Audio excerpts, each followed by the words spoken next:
Welcome to Living Wealthy Radio with your host, Teresa Kuhn. Good afternoon. You're listening to Living Wealthy Radio, heard every Sunday at noon here on Talk Radio, 1370 AM, streaming live at talk1370.com. I'm Teresa Kuhn, helping you live wealthier. Resources are available for you at livingwealthyradio.com.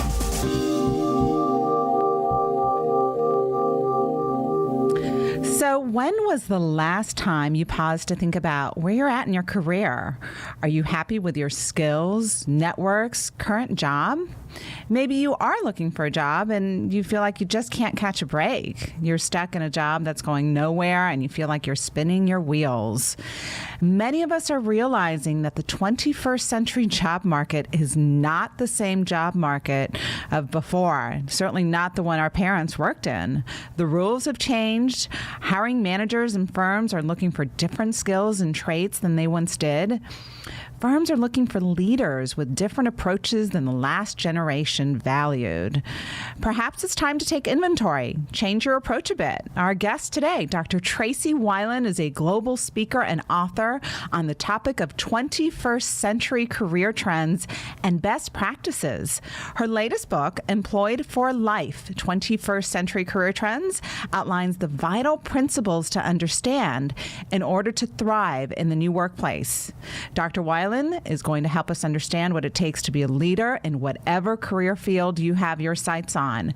Welcome to the show, Dr. Wilen. I'm so excited to have you on the show, not only for our listeners, but for selfish reasons. I have an almost 19-year-old who's getting ready for college, and I know that his career track is looking very different than mine.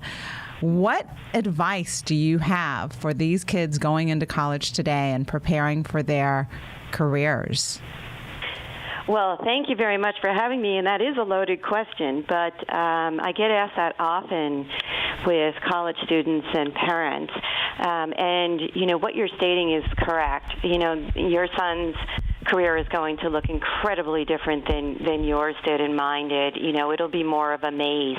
So I encourage students to make the most of their college experience, not only in the classroom, but also all of the other activities that they do, because these contribute to skills and experience that they can use for jobs, such as if they're leading a team or a sports team, if they're starting a nonprofit or doing community work, if they're, doing something with other people that they can exhibit themselves as an early leader. These are things that companies are looking for in addition to the great grades. So is conventional college track even feasible for the 21st century career? Well, it depends today a lot on the different careers. I was just talking to a gentleman who the employment sector in his state is all automotive and manufacturing. So the career path for someone who wants to pursue that may not be traditional liberal arts. In fact, it might be getting a series of certifications or different building blocks and internships so that person can move into something in the local area. So if you can start to think about, while you're in college, things that you like to do that you might be doing well, that could help to give you some guidance on where your career path might go. And it may change over time as well. You speak a lot about leadership. Why is leadership so important in the 21st century career track? Yeah, so that's one of the big changes in the workforce today. We used to want to have good employees, people who showed up at 9, left at 5, and did what they were told, and their managers told them what to do, and they were considered very good corporate citizens. Today, companies are grappling with the next generation of leaders, people who can take the company to the next level, so almost approaching their job as if they were wearing the hat of the CEO. And that's very different. That means speaking up more, raising your hand for high visibility projects, suggesting lateral moves. So it's a much more assertive employee that many companies are looking for so that they can promote them into leadership roles. But leadership, by definition, assumes that you're persuading, leading, managing others. in a leader, someone in a leadership role needs somebody to lead, right? Well, they say if you're not followed, you're probably not a leader. So even the definition of what is a leader, it's not command control anymore. It is, can you lead a team through influencing and get consensus? Can you make your point, feasible by having other people agree and even, get on board with you? So it isn't saying, I'm the manager, and so do it because I outrank you. Many times the lower ranked people or the youngest people have the best ideas and become more influential in a company than someone who might have a senior level position or title. What about this new generation, or this younger generation, the millennials? What kind of issues are they facing in the workplace, and does it jive with their personality? This generation has certain characteristics. Yes, they do. And actually there's, so much statistics out there about millennials. Some people say they're job hopping. Now the trend is saying that they're staying put. From my work with millennials, what's most important for them is to listen to them, recognize their ideas, even if they're younger than more seasoned people. And number two is that they go to work to make a contribution, and they want to be recognized for making a contribution, not just biding their time and waiting for a tap on the shoulder. I think a lot of the movement we see is, has multiple facets to it. One is, as a millennial, you might have debt. You may want to be job hopping to improve your financial situation. Or two is you're trying to sort out your skill set, your experience, your career path, and you may say, I may have to move around to a couple of companies or different functional areas until I really can get a grasp on what I like to do and I do well. Interesting. And is their reputation that they really have high expectations but don't want to contribute? You think that's accurate? So my view is millennials are, one of our most educated generations, one of our most technical generations, and they have high aspirations for themselves. And they say, so what, more than previous generations. They don't have all those rules and protocols that many of us had to live by.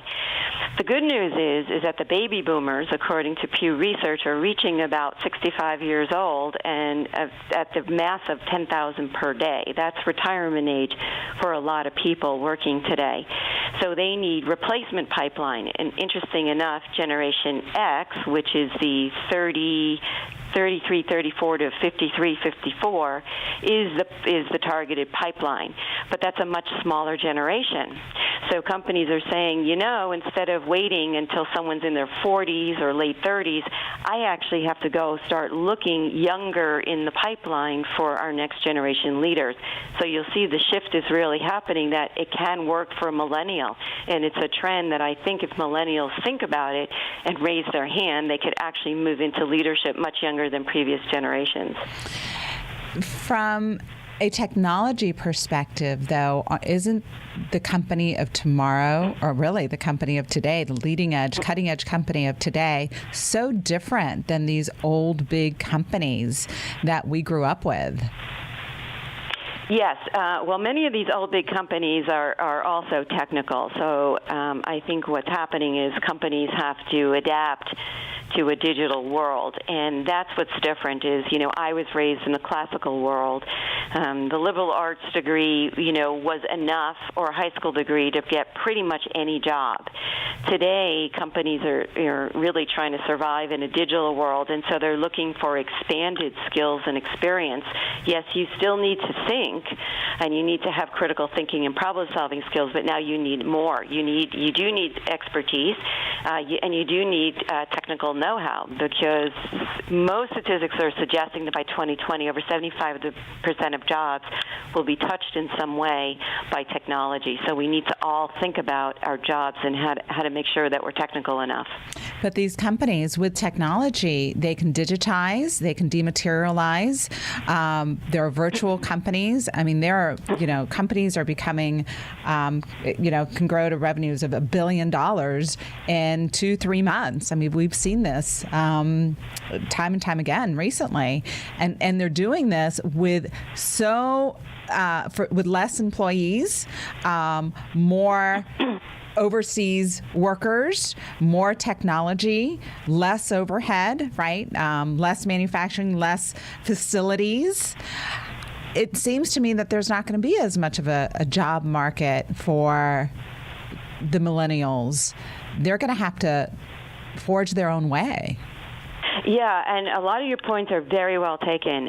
In fact, the biggest fear into the future is software, cognitive thinking, artificial intelligence. We can make, using software, machines smarter and smarter, that they can take on more and more tasks that the humans, could do today. So rethinking your career in terms of how do I develop skills such as computational thinking? How do I target types of opportunities where I can develop the skills so that I am managing the technology and not working for the technology? And, number 3 is thinking of entrepreneurial and self-employment opportunities that you can develop in this new type of world where it's demand-oriented or sharing economy or some of these newer trends that really use technology and develop new areas of job creation and career paths. So demand-oriented, what do you mean by that? Well, Americans are pressed for time. A lot of Americans say they don't spend enough time with their kids. They don't take their vacations. They don't sleep long enough. And so there's lots of demand types of services that have just been developed. We want music on demand. We want our shipping on demand, shopping on demand, same day, next day. We want food on demand. We can actually have people go out and do our grocery shopping for us. And we even want our dates on demand like Match.com.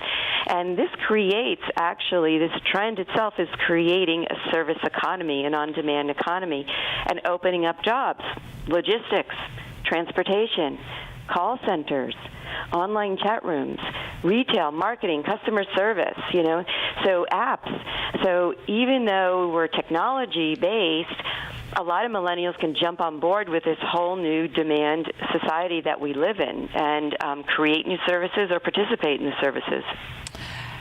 Very well said. It's interesting if somebody from, let's say, the 40s or the 50s were to, if you were to tell them, hey, one day you're going to go to a screen, right, and you're going to look at pictures of things that you might want and press a button, and within 24 hours you're going to have it in your doorstep, or within 2 hours you're going to have it in a doorstep, they'd say you were crazy, right? That's like magic. That's like having a genie in the bottle and dreaming something up and having it, poof, there it's there.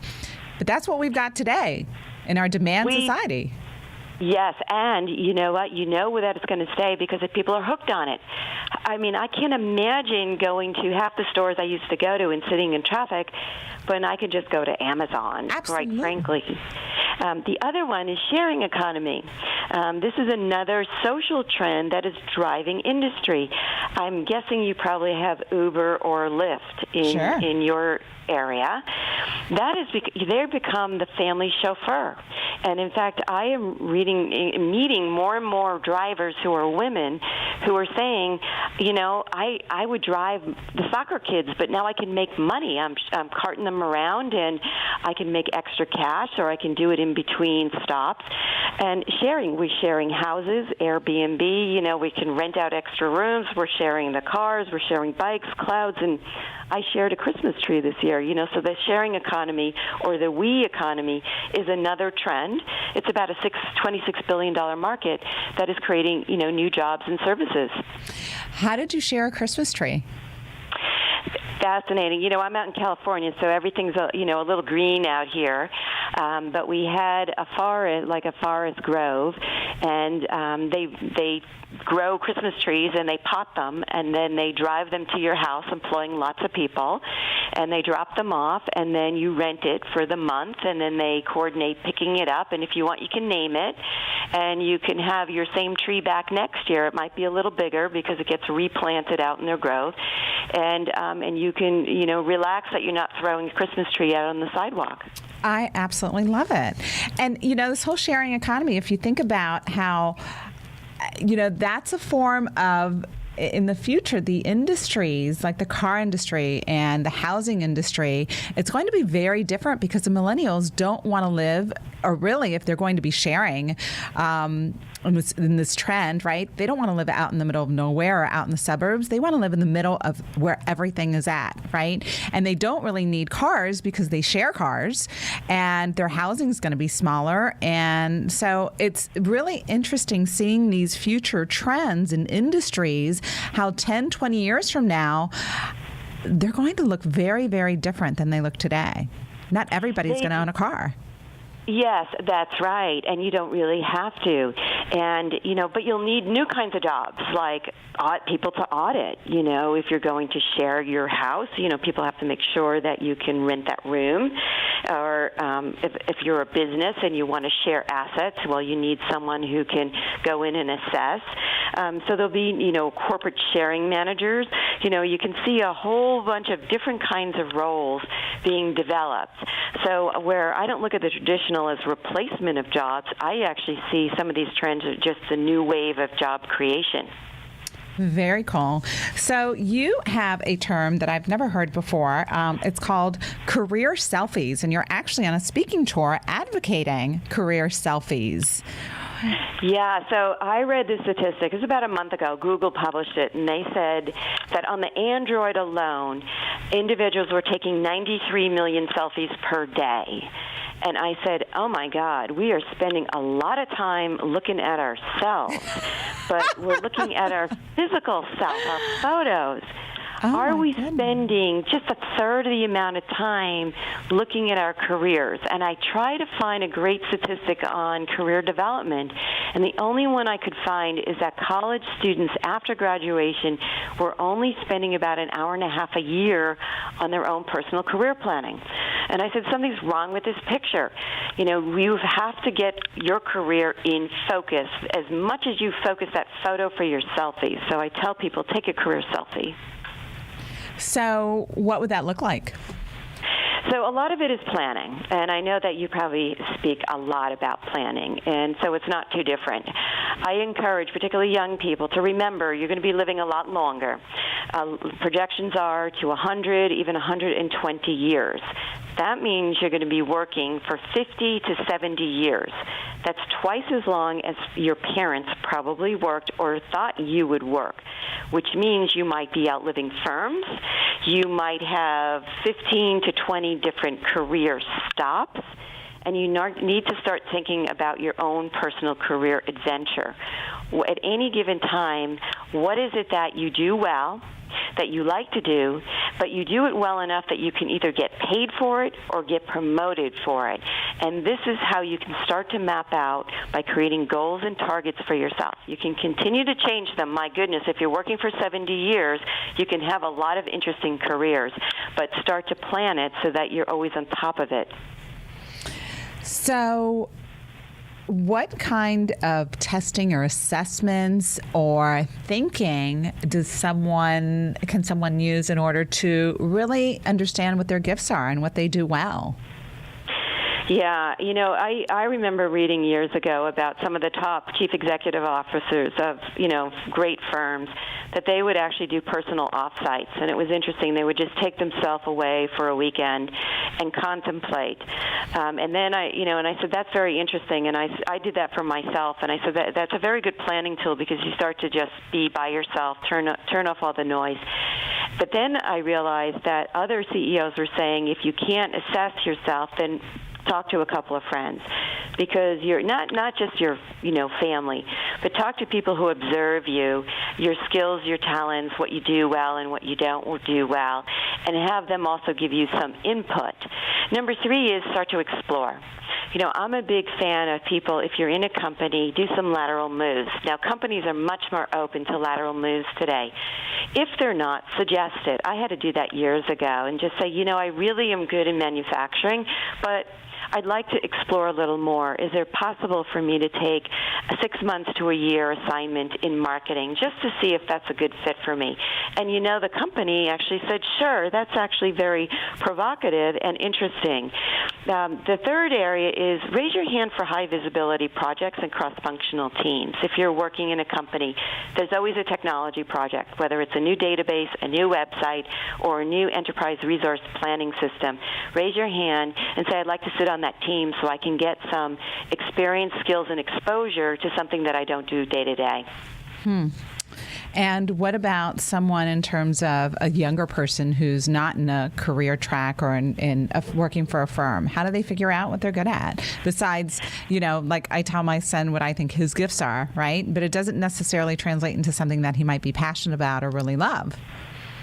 Yeah, so a lot of that has to do with exploration. I know that internships are hard to get, although people are much more proactive about internships. And I'm meeting students who every summer go take a job in an industry, even if it's like food service with McDonald's one summer, and then, maybe a marketing firm a different summer, so that they can get their hands and feet wet.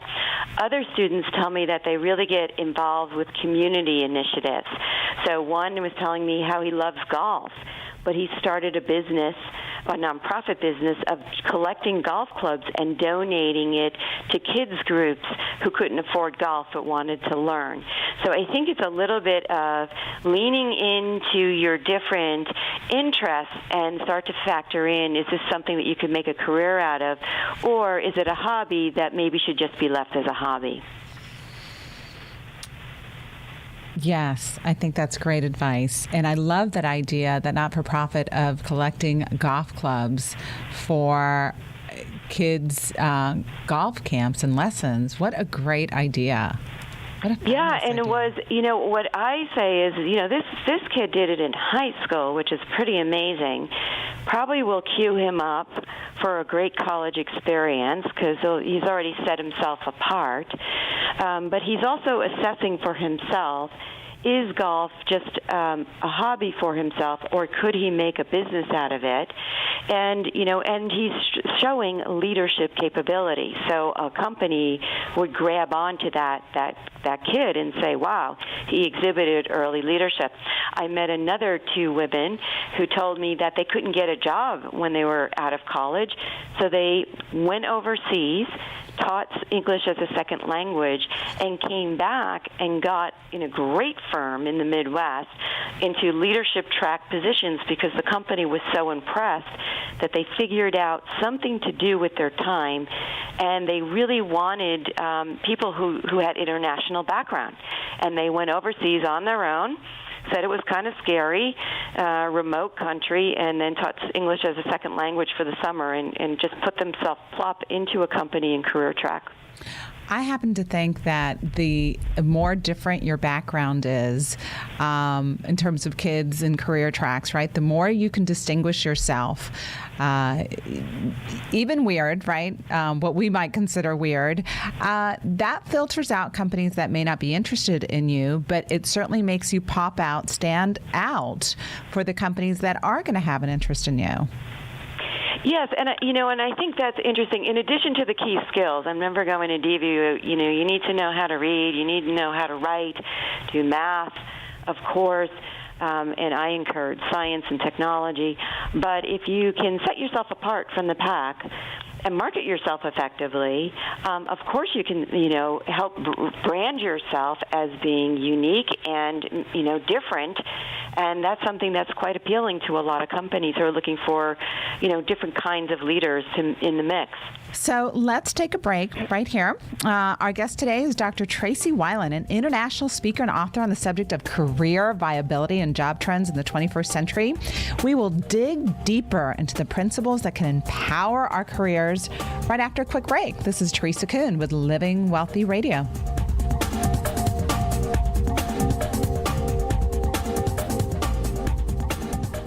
Living Wealthy Radio. Visit Teresa's team online at livingwealthyradio.com, 1-800-382-0830 now. Call 1-800-382-0830. Welcome back, Austin, to Living Wealthy Radio with Teresa Kuhn.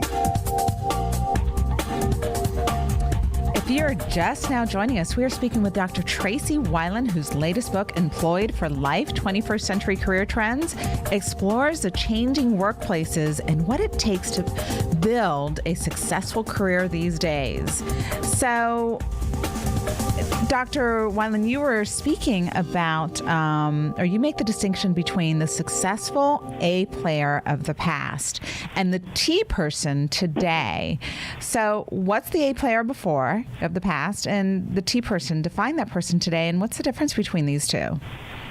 You know, in the past, A player was the person who came to work every day, but also had this aspect of an individual contributor, someone who could dive and catch, and save the game. And the company would say, look at that person, that's an A player, that's the star. Everybody needs to be a star. Today, companies are saying, wait a minute, we need more T people, and that's transdisciplinarity. That's a big word. So let me just help you understand. Just think of a T. Companies are looking for someone who has breadth and depth, so they have their expertise. They're also T for technology, but also T for being a team player. And as we talked earlier, companies are realizing that the world is too complex. One person can't save the day anymore. It's got to be a team, and a team would have a lot of assets and a lot of value that they can bring to this complex world. So we've shifted from rewarding the single soul person, the lone wolf that saved the firm, to a more complex person who has skills, expertise, knowledge, technology, and team skills. So how does this person, or how does a person develop this multidisciplinary skill set? Yeah, a lot of it can happen inside the company, and a lot of it can also happen outside the company. And I view these two as being very integrated today. It isn't like you just go to work and do a job. You approach your work as more of, what am I doing here? What's the exchange between me and the company? What skills, experience, and expertise can I gain during this time, the tenure that I'm at a firm? Because remember, people really are staying in jobs now really 5 to 7 years. So what can you really bring to that experience, and what can you get out of that experience so that you can move on either to another role or opportunity? Outside the firm, I encourage people to volunteer, join professional associations, think about ways you can build up skill gaps. Maybe you're sitting on a board at your kid's school and you're developing financial skills. You volunteer to be the treasurer, or you're participating in a community event and you develop organization and project management skills. So the experience and skills can be developed both while you're working and outside of work, and that's how you can create your own multiple, interdisciplinary style. So the team also, just the whole culture of team, every team member has to have the same kind of mindset and team concept. Otherwise, the team's not going to work. So it seems Correct. to me there's a whole different personality and dynamic of the teams today than of before. Yes, and what's becoming very important, which I encourage people before you apply for jobs, understand the company that you're working for, that you're applying to, because corporate culture has changed significantly. It used to be that if you worked for one big firm, you could move to another big firm, and it would be the same. Well, I can tell you the culture of Facebook is very different than the culture of Google, which is very different than the culture of Cisco, which is very different than the culture of HP. And you personally may not fit into the dynamics of the culture. So it's important that you go to the websites, you watch the videos, you understand the culture, you understand if you will be working on teams and what are the team dynamics, the goals, and the roles. And is that something that you are comfortable with? Because if you join a firm and the culture and you don't fit, let's face it, you're either going to self-eject or the company will politely eject you in some way. So I think it's important for people to understand that no two companies are the same anymore, and culture is a big one. And teams have their own culture. I also encourage people who are out in the social media to try to meet people working for firms in their own age group.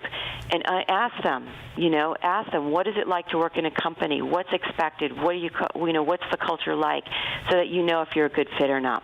Is there a difference with the skill sets of women and men when it comes to team culture?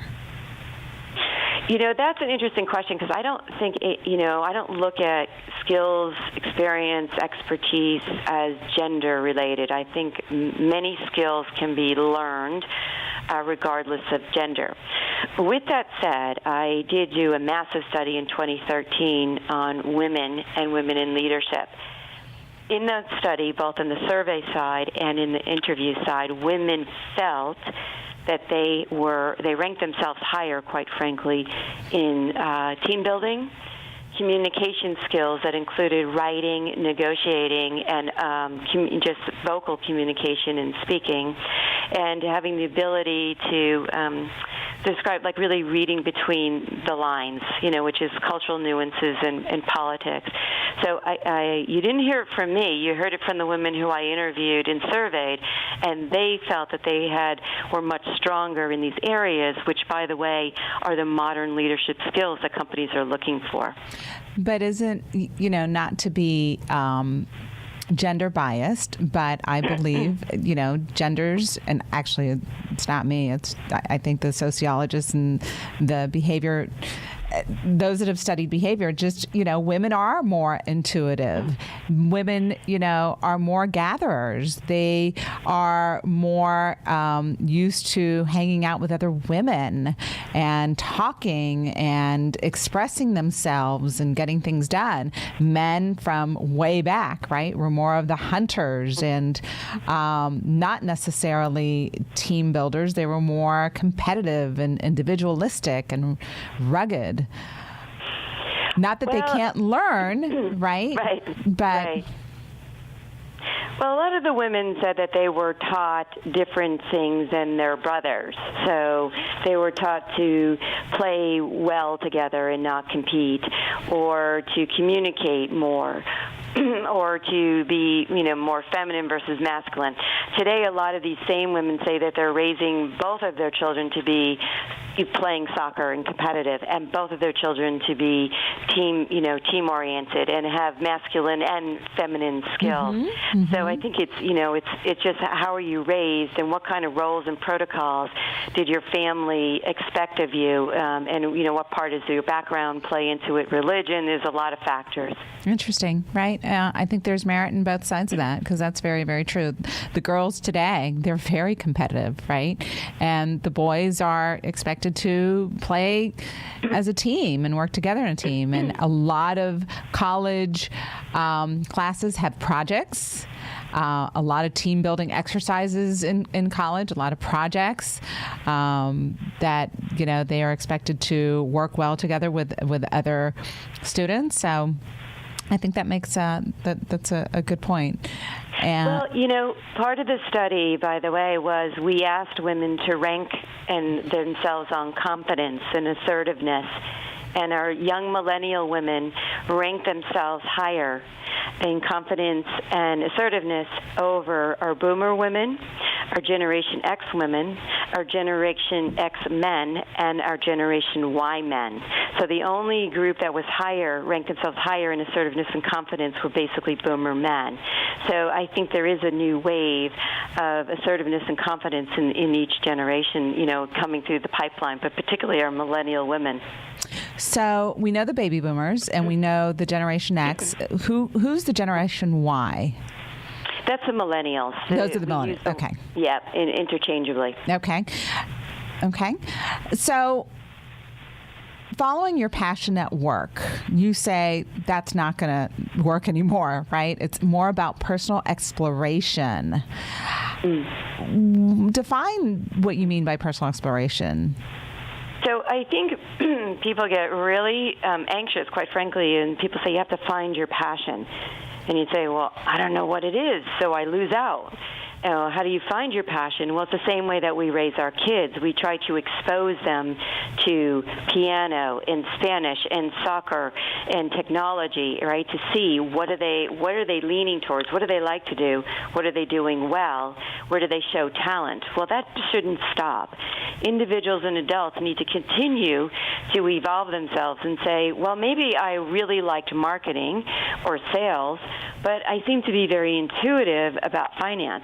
So maybe I can explore, moving into a combined hybrid marketing finance role in my company. Maybe, I have changed.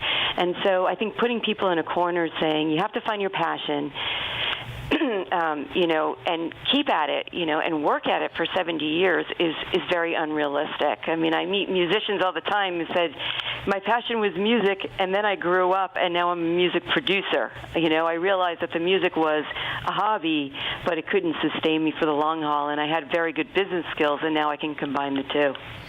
I have a client, a very successful client, who refers to himself as a dumb drummer. He's a professional drummer. I'm using his words, so I know he's listening and he's going to laugh. But he has a knack for building wealth and investing, and but he refers to himself as a dumb drummer. He loves music, but he's made a fortune investing. So it's fascinating.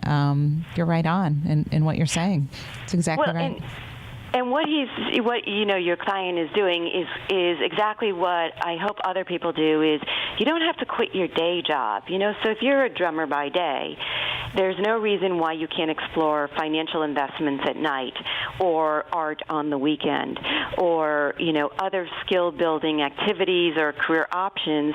Some people even moonlight.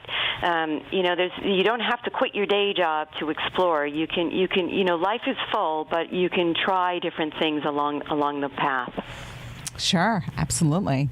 And when you're trying different things, I think it makes for a more interesting life. And my understanding of this new generation, they're a lot less materialistic than the baby boomers. They don't seem to need as much.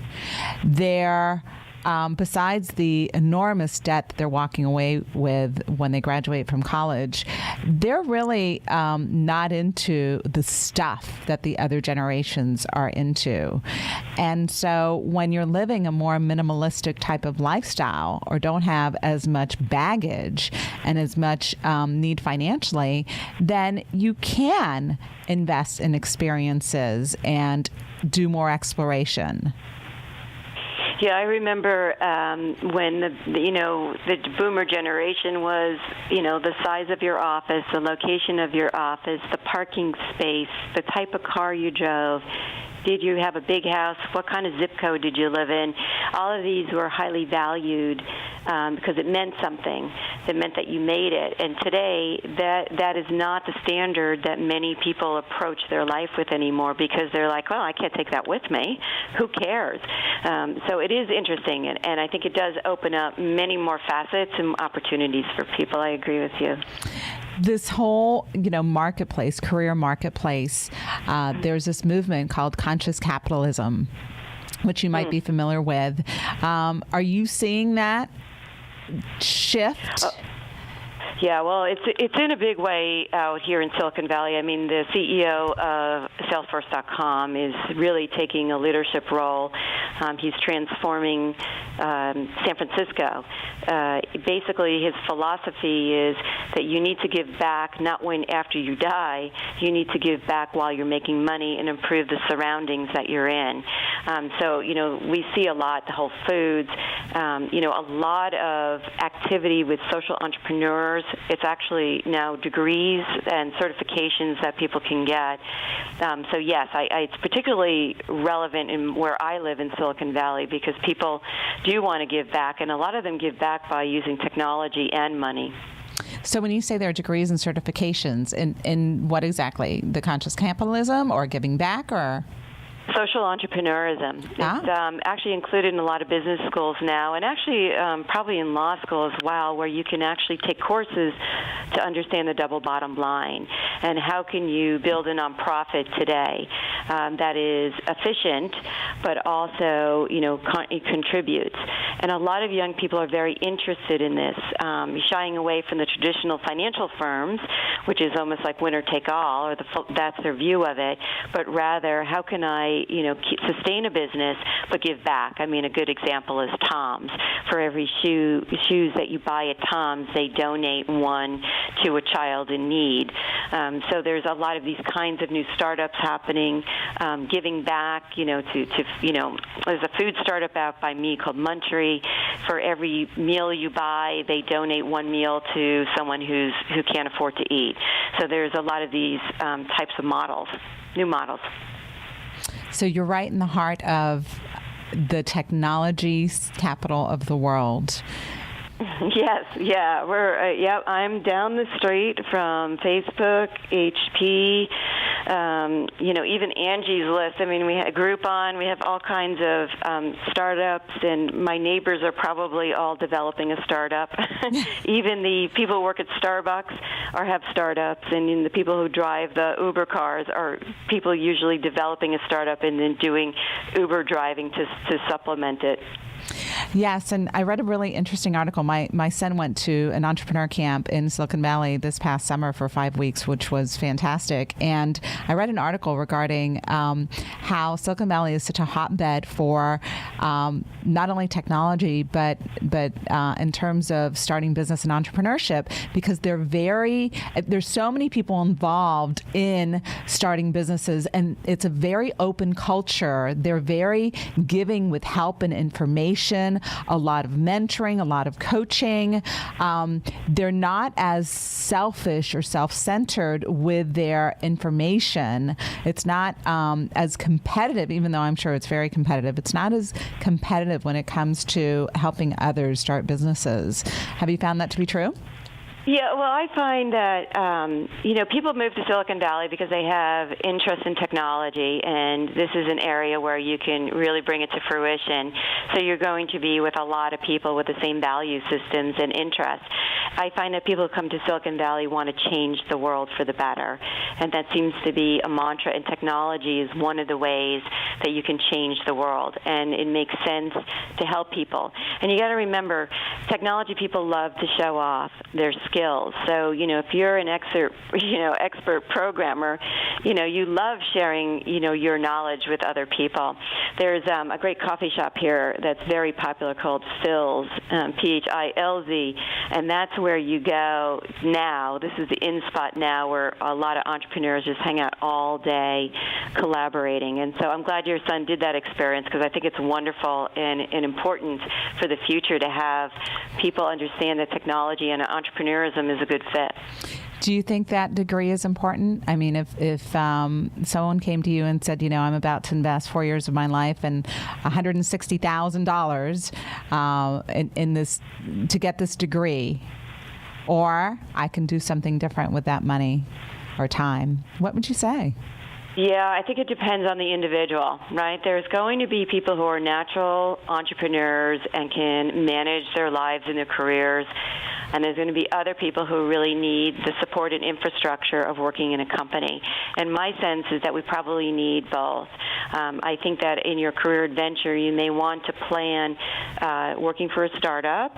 You may want to plan for working for a large company to get process, and even try your hand at developing your own. In terms of degrees, you got to think about future employment and what's going to stay relevant.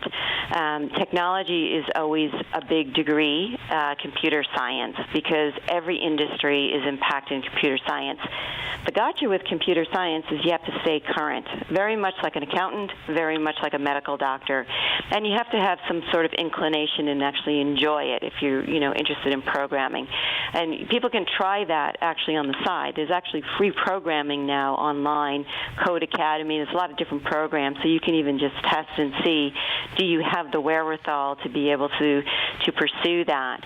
So it really depends on what kind of career and who you are, what kind of role modeling you had, expectations. There's a lot of factors in choosing the degree, and versus not pursuing a degree. Interesting. Yeah, I totally agree with you. I think if it comes to technology or science, engineering, certainly if you're going to be a physical therapist or a nurse or a medical doctor, you certainly need that degree. But I think if someone is a learner and is self-disciplined, there's so much free information out there and ways to learn. Code Academy is a perfect example, right? And there are tons of these online universities and online learning opportunities where someone doesn't have to spend a fortune learning and getting good at a particular subject or trade. And we do a lot of college planning, and one thing that we see that I just it breaks my heart for these kids and these families. When it comes to spending money on college, a lot of these families, what they're doing is investing their cash flow in their retirement on a child's education. And when these children are coming out with degrees in liberal arts degrees, classical education, which at one time was great, they're coming out and not getting jobs, and they've spent over $100,000, sometimes $200,000 on a degree, and they can't do anything with it. It's very sad. I know.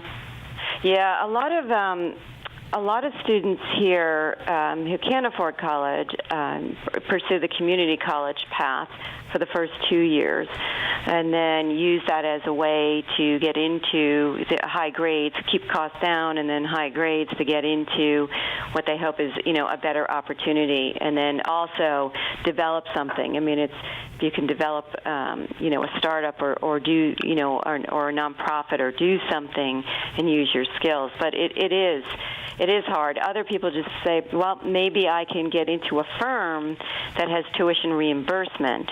And I've used that strategy for my advanced degrees. We could not afford beyond my traditional college degree, so I joined companies that funded my master's degree and my doctoral degrees. And so I think, you can start to think through different strategies depending on your wherewithal. Your website is TraceyWilen.com, TraceyWilen.com. Any other information you'd like to share with our guests on how they can reach you? Sure. So my Twitter is at Tracey Wilen. Facebook is Dr. Tracey Wilen. I'm on LinkedIn, and I'm also on Pinterest. So I'll be pretty easy to find if they have any questions. And we will certainly link to your website, and the podcast will be on our livingwealthyradio.com website. Thank you so much for helping us better understand the changing workplace. You had some great insight and information, and really appreciate you being a guest today on Living Wealthy Radio. Thank you so much. Take care.